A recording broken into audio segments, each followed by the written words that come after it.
নিয়ম ভঙ্গ করার জন্য অর্জুনের বনবাস এবং উলুপি ও চিত্রাঙ্গদার সঙ্গে তার বিবাহ।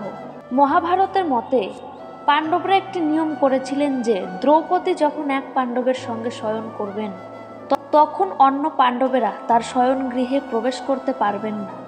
যদি কেউ এই নিয়ম ভঙ্গ করেন তবে তাকে 12 বছরের ব্রহ্মচর্য পালন করে বনবাস যেতে হবে। পাণ্ডবরা এইরূপ নিয়ম মেনে নিয়ে বসবাস করতে লাগলেন। তারা নিজেদের শারীরিক বল এবং অস্ত্র কৌশলের সাহায্যে একে একে সমস্ত রাজাকে বশীভূত করলেন। দ্রৌপদী সকলের মন মতো হয়ে চলতেন। পাণ্ডবরা তাকে লাভ করে খুশি ও সন্তুষ্ট হয়েছিলেন।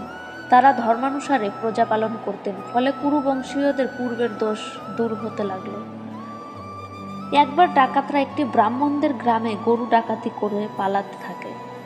ব্রাহ্মণরা ক্রুদ্ধ হয়ে ইন্দ্রপ্রস্থে এসে পাণ্ডবদের জানালেন, পাণ্ডব, তোমাদের শাসনে দুষ্ট এবং নীচ ডাকাতরা আমাদের গরুগুলিকে বলপূর্বক ছিনিয়ে নিয়ে যাচ্ছে। তোমরা সেগুলিকে রক্ষা করো। যে রাজা প্রজাদের কাছ থেকে কর নিয়েও তাদের রক্ষা ব্যবস্থা করে না, তাদের পাপ স্পর্শ করে। আমরা ব্রাহ্মণ, গরু হরণ করে নিয়ে গেলে আমাদের ধর্মের ক্ষতি হবে। অতএব পূর্ণ শক্তি প্রয়োগ করে তোমরা এই সময় আমাদের গোধন রক্ষা করো। অর্জুন তাদের কাতর আবেদন শুনে ভরসা দিলেন, কিন্তু মুশকিল হলো যে ঘরে অস্ত্র শস্ত্র থাকে সেই ঘরে সেই সময় যুধিষ্ঠির ও দ্রৌপদী একান্তে ছিলেন। নিয়ম অনুযায়ী অর্জুন তখন সেই ঘরে প্রবেশ করতে পারেন না। একদিকে এই নিয়ম পালন, অন্যদিকে ব্রাহ্মণদের দুর্বস্থা। অর্জুন বড় দ্বিধাগ্রস্ত হলেন। তিনি ভাবলেন, ব্রাহ্মণদের গোধন ফিরিয়ে দিয়ে তাদের অশ্রুমোচন করা আমার কর্তব্য। এটি উপেক্ষা করা রাজার পক্ষে অধর্ম। এতে আমাদের নিন্দা হবে, পাপও হবে। অন্যদিকে প্রতিজ্ঞা ভঙ্গ হলেও পাপ হবে, বনেও যেতে হবে। যাই হোক, ব্রাহ্মণদেরই রক্ষা করব। বাধা আসে তো আসুক। নিয়ম ভঙ্গের জন্য যত কঠিন প্রায়শ্চিত্ত করতে হয়, তাতে প্রাণও যদি যায়, তবু এই ব্রাহ্মণদের গোধন রক্ষা করা আমার ধর্ম। আমার জীবন রক্ষার থেকেও তা মহত্বপূর্ণ। অর্জুন নিঃসংকোচে রাজা যুধিষ্ঠিরের ঘরে গেলেন। রাজার অনুমতি নিয়ে ধনুক তুলে ব্রাহ্মণদের কাছে এসে বললেন, হে ব্রাহ্মণগণ, শীঘ্র চলুন, এখনো দুষ্ট ডাকাতরা বেশি দূরে চলে যায়নি। ওদের কাছ থেকে গোধন উদ্ধার করে আনি। অল্পক্ষণের মধ্যে অর্জুন বাণ দ্বারা ডাকাতদের মেরে গোধন ব্রাহ্মণদের ফিরিয়ে দিলেন। পুরবাসীরা অর্জুনের খুব প্রশংসা করল। পুরুবংশীয়রা অভিনন্দন জানালো। অর্জুন যুধিষ্ঠিরের কাছে গিয়ে বললেন, ভ্রাতা, আমি আপনার একান্ত গৃহে প্রবেশ করে প্রতিজ্ঞা ভঙ্গ করেছি। সুতরাং আমাকে 12 বৎসরের জন্য বনবাসে যাওয়ার আদেশ দিন। আমাদের মধ্যে এই রকমই নিয়ম করা হয়েছে। অর্জুনের মুখে এই কথা শুনে যুধিষ্ঠির শোকগ্রস্ত হলেন। তিনি ব্যাকুল হয়ে বললেন, অর্জুন, তুমি যদি আমার কথা মেনে চলো তাহলে আমি যা বলি শোনো। তুমি নিয়ম ভঙ্গ করে থাকলেও আমি তোমাকে ক্ষমা করছি। তার জন্য আমার মনে একটুও ক্ষোভ নেই। গরুগুলি উদ্ধার করে তুমি যে কাজ করেছো তা অত্যন্ত প্রশংসার যোগ্য। জ্যেষ্ঠ ভ্রাতা যদি তার পত্নীর সঙ্গে বসে থাকে সেখানে কনিষ্ঠ ভ্রাতার যাওয়াতে কোনো অপরাধ হয় না, কিন্তু কনিষ্ঠ ভ্রাতা পত্নীর সঙ্গে বসে থাকলে সেখানে জ্যেষ্ঠ ভ্রাতার যাওয়া উচিত নয়। তুমি বনবাস যাওয়ার চিন্তা পরিত্যাগ করো। তোমার ধর্মও লোপ হয়নি এবং আমারও কোনো অপমান হয়নি। অর্জুন বললেন, আপনি বলে থাকেন যে ধর্ম পালনে কোনো দ্বিধা করা ঠিক নয়। আমি অস্ত্র ছুঁয়ে শপথ করছি যে এই সত্য পালনে আমি অটল থাকব। অর্জুন 12 বছরের জন্য বনবাস যাওয়া স্থির করে রওনা হলেন। অর্জুনের সঙ্গে বহু বেদ বেদান্ত পণ্ডিত, আধ্যাত্ম চিন্তক, ভগবত ভক্ত, ত্যাগী ব্রাহ্মণ, কথক পণ্ডিত, বানপন্থী এবং ভিক্ষাজীবীও চললেন। পথে নানা কথাবার্তা হতো। তারা বহু বন, সরোবর, নদী, পুণ্যতীর্থ, দেশ এবং সমুদ্র দর্শন করলেন। শেষে হরিদ্বারে পৌঁছে কিছুদিন বিশ্রাম নিলেন। ব্রাহ্মণেরা যজ্ঞবেদী স্থাপন করে যজ্ঞ করতে শুরু করলেন। একদিন অর্জুন গঙ্গা স্নানের পর স্নান তর্পণ করে যজ্ঞ করার জন্য উঠে আসছিলেন। সেই সময় নাগকন্যা উলুপি কামাসক্ত হয়ে তাকে পাতালে টেনে নিয়ে তার ভবনে নিয়ে গেলেন। অর্জুন দেখলেন তথায় যজ্ঞাগ্নি প্রজ্বলিত রয়েছে। সেখানে তিনি যজ্ঞ সম্পূর্ণ করলেন এবং অগ্নিদেবকে প্রসন্ন করে নাগকন্যা উলুপিকে জিজ্ঞাসা করলেন, সুন্দরী, তুমি কে? তুমি এমন সাহস করে আমাকে কোথায় আনলে? উলুপি বললেন, আমি ঐরাবত বংশের কৌরব্য নাগের কন্যা উলুপি। আমি আপনাকে ভালোবাসি। আপনি ছাড়া আমার আর কোনো গতি নেই। আপনি আমার অভিলাষ পূর্ণ করুন, আমাকে স্বীকার করুন। অর্জুন বললেন, দেবী, আমি ধর্মরাজ যুধিষ্ঠিরের আদেশে 12 বৎসর ব্রহ্মচর্য পালনে রত আছি। আমি স্বাধীন নই, তোমাকে গ্রহণ করতে আপত্তি না থাকলেও আজ পর্যন্ত আমি কোনো প্রকারে কখনো মিথ্যা কথা বলিনি। আমার যাতে মিথ্যা বলার পাপ না হয়, ধর্মলোপও না হয়, এমন কাজই তোমার করা উচিত। উলুপি বললেন, আপনারা দ্রৌপদীর জন্য যে মর্যাদা রেখেছেন তা আমি জানি, কিন্তু সে নিয়ম দ্রৌপদীর সঙ্গে ধর্ম পালনের জন্যই। এই লোকে আমার ক্ষেত্রে সেই ধর্মযুক্তি প্রযোজ্য হবে না। তাছাড়া আর্তকে রক্ষা করাও তো পরম ধর্ম। আমি দুঃখিনী, আপনার সামনেই ক্রন্দন করছি।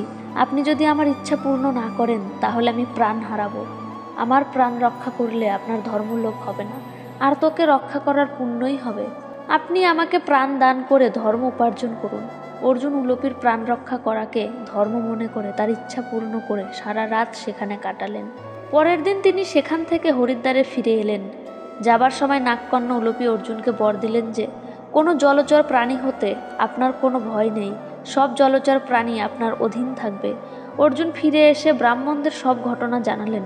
তারপর তারা হিমালয়ের তরাই অঞ্চলে গেলেন এবং অগস্ত্য বট, বশিষ্ঠ পর্বত, ভৃগুতুঙ্গ ইত্যাদি পূর্ণতীর্থে স্নান করে ঋষিদের দর্শন করে বিচরণ করতে লাগলেন। সেখানে তারা বহু গোধন দান করলেন এবং অঙ্গবঙ্গ কলিঙ্গের তীর্থসমূহ দর্শন করলেন। যেসব ব্রাহ্মণরা অর্জুনের সঙ্গে ছিলেন তারা কলিঙ্গের সীমা থেকে ফিরে গেলেন। অর্জুন মহেন্দ্র পর্বত হয়ে সমুদ্রের ধার দিয়ে চলতে চলতে মণিপুরে পৌঁছলেন। মণিপুরের রাজা চিত্রবাহন অত্যন্ত ধর্মাত্মা ব্যক্তি ছিলেন। তার সুন্দরী কন্যার নাম হলো চিত্রাঙ্গদা। অর্জুন একদিন তাকে দেখলেন এবং বুঝতে পারলেন যে ইনি এখানকার রাজকুমারী। তিনি রাজা চিত্রবাহনের কাছে গিয়ে বললেন, রাজন, আমি কুলীন ক্ষত্রিয়, আপনি আপনার কন্যার সঙ্গে আমার বিবাহ দিন। চিত্রবাহনের জিজ্ঞাসার উত্তরে অর্জুন বললেন, আমি পাণ্ডুপুত্র অর্জুন। চিত্রবাহন বললেন, বীরবর, আমার পূর্বপুরুষদের মধ্যে প্রভঞ্জন নামে একজন রাজা ছিলেন। তিনি নিঃসন্তান থাকায় ভীষণ তপস্যা করে দেবাদিদেব মহাদেবকে প্রসন্ন করেন। মহাদেব তাকে বর প্রদান করেন যে আমাদের বংশে সকলেরই একটি করে সন্তান হবে। বীরবর, তখন থেকে এই বংশে সেই রূপই হয়ে আসছে। আমার একটিই কন্যা, তাকে আমি পুত্র বলে মনে করি। আমি পুত্রিকা ধর্ম অনুসারে এর বিবাহ দেব, যাতে এর পুত্র আমার দত্তক পুত্র হয়ে আমার বংশ প্রবর্তক হয়। অর্জুন রাজার শর্ত মেনে নিলে শাস্ত্রসম্মতভাবে তাদের বিবাহ হলো। পুত্রের জন্মের পর অর্জুন রাজার কাছে অনুমতি নিয়ে আবার তীর্থযাত্রায় বেরিয়ে পড়লেন। সেখান থেকে রওনা হয়ে অর্জুন সমুদ্র তীর ধরে অগস্ত্য তীর্থ, সৌভদ্র তীর্থ, পৌলম তীর্থ, কারন্ধ তীর্থ এবং ভরদ্বাজ তীর্থে গেলেন। সেই তীর্থের মুনি ঋষিরা সমুদ্রে স্নান করতেন না। অর্জুন জিজ্ঞাসা করে জানলেন যে সেখানে বড় বড় কুমির আছে, তারা ঋষিদের মেরে খেয়ে ফেলে। তপস্বীরা বাধা প্রদান করলেও অর্জুন সৌভদ্র তীর্থে গিয়ে স্নান করলেন। যখন কুমির তার পায়ে কামড়ালো তখন তিনি তাকে ওপরে নিয়ে এলেন, কিন্তু তখনই এক আশ্চর্য ঘটনা ঘটল। সেই কুমির তৎক্ষণাৎ এক সুন্দরী অপ্সরাতে পরিণত হলো। অর্জুনের জিজ্ঞাসায় সে জানালো, আমি কুবেরের অপ্সরা প্রেয়সী বর্গা। একবার আমি 4 সখীর সঙ্গে কুবেরের কাছে যাচ্ছিলাম। পথে এক তপস্বীকে দেখে আমরা তার তপস্যায় বিঘ্ন করার চেষ্টা করেছিলাম। তপস্বীর চিত্তে কামের উদয় তো হয়ইনি, উপরম্ভ তিনি আমাদের অভিশাপ দিয়েছিলেন যে তোমরা 5 জন কুমির হয়ে 100 বছর জলে থাকো। দেবর্ষি নারদ জানতেন যে অর্জুন এখানে এসে আমাদের উদ্ধার করবেন, তাই আমরা এই তীর্থে কুমির হয়ে বাস করছি। আপনি আমাকে উদ্ধার করেছেন, এবার আমার অন্য 4 সখীকেও উদ্ধার করুন। উলুপির বরে অর্জুনের কোনো জলচর প্রাণী থেকে ভয় ছিল না। তিনি সকল অপ্সরাকে উদ্ধার করলেন এবং তার চেষ্টায় সমস্ত তীর্থই ভয়শূন্য হয়ে গেল। সেখান থেকে অর্জুন আর একবার মণিপুর গেলেন। চিত্রাঙ্গদার পুত্রের নাম রাখা হয়েছিল বভ্রুবাহন। অর্জুন রাজা চিত্রবাহনকে তার অঙ্গীকার অনুসারে পুত্র বভ্রুবাহনকে সমর্পণ করলেন। তিনি চিত্রাঙ্গদাকেও বভ্রুবাহনের দেখাশোনার জন্য সেখানে রেখে এলেন। অর্জুন রাজসীয় যজ্ঞে চিত্রাঙ্গদা এবং তার পিতাকে ইন্দ্রপ্রস্থে আসার নিমন্ত্রণ জানিয়ে এবার গোকর্ণ ক্ষেত্র তীর্থে গমন করলেন। দক্ষিণ সমুদ্রের উত্তর তীরবর্তী তীর্থগুলি ভ্রমণ করে পশ্চিম সমুদ্র তীরের তীর্থগুলির উদ্দেশ্যে অর্জুন যাত্রা করলেন। তিনি যখন প্রভাস ক্ষেত্রে পৌঁছলেন তখন শ্রীকৃষ্ণ খবর পেয়ে তার সঙ্গে দেখা করার জন্য প্রভাসে এলেন। নর ও নারায়ণের মিলনে আনন্দের জোয়ার এলো। দুজন পরস্পর আলিঙ্গনাবদ্ধ হলেন। কুশল সংবাদ, তীর্থযাত্রা এবং অন্যান্য সকল বিষয়ে বিস্তারিত আলোচনা হলো। 2 বন্ধু কিছুক্ষণ পর রৈবতক পর্বতে গিয়ে থাকলেন। শ্রীকৃষ্ণের অনুচরেরা আগে থেকেই সেখানে থাকা খাওয়ার সব রকম ব্যবস্থা করে রেখেছিলেন। সেখানে শ্রীকৃষ্ণ অর্জুনকে রাজোচিত সম্মান জানালেন এবং নানা প্রকার মনোরঞ্জনের ব্যবস্থা করেছিলেন। রাত্রে শোবার সময় অর্জুন তার ভ্রমণের কাহিনী বলতেন। সেখান থেকে দুই বন্ধু রথে করে দ্বারকা গেলেন। অর্জুনের সম্মানের জন্য দ্বারকাপুরী সুন্দরভাবে সাজানো হয়েছিল। যদুবংশীয়েরা অত্যন্ত সম্মানের সঙ্গে অর্জুনকে অভ্যর্থনা করলেন এবং তাকে অভিনন্দন জানালেন। দ্বারকাপুরীতে অর্জুন ভগবান শ্রীকৃষ্ণের ভবনেই থাকতেন এবং একত্র শয়ন করতেন।